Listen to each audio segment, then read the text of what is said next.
So this is going to be another one of the Radio Room tutorials, the basics. We are going to be looking at setting up the 5-minute song. So you're going to be learning how to set up the 5-minute song. The success criteria will be how to open up a session from the day, identify the different parts, adjusting the levels, and placing the sound at the right time. So here we are in Adobe Audition. I've been working in this environment. So a couple things are open. I am going to open a session from the day of the week that I want to get ready for. So how am I going to do this? Well, I could go down to what's been recently opened, and usually I can find stuff, or it'll give me a clue. So I'll notice that Monday, Wednesday, Tuesday, it's all in this folder that's off the desktop. So desktop broadcasting 2016, 2017, O Canada. So I'm going to go the long way. I go open the session.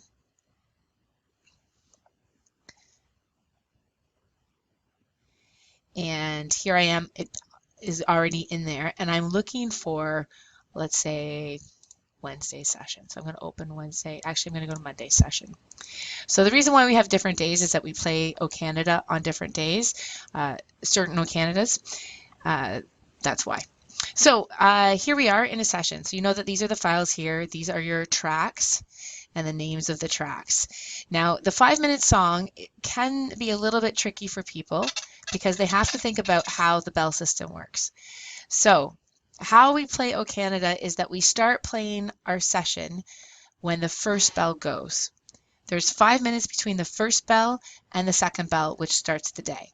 So knowing that we have 5 minutes, we know that right at the 5-minute mark, this is when we should be playing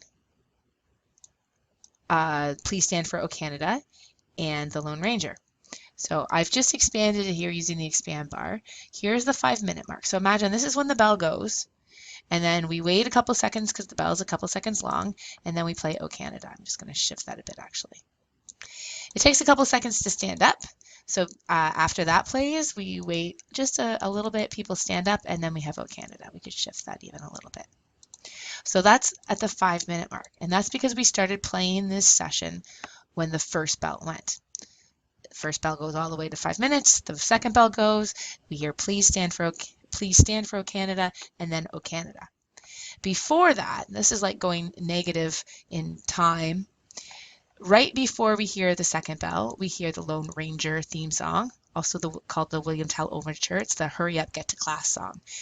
So we hear that song, and then before that, we hear the song of the day.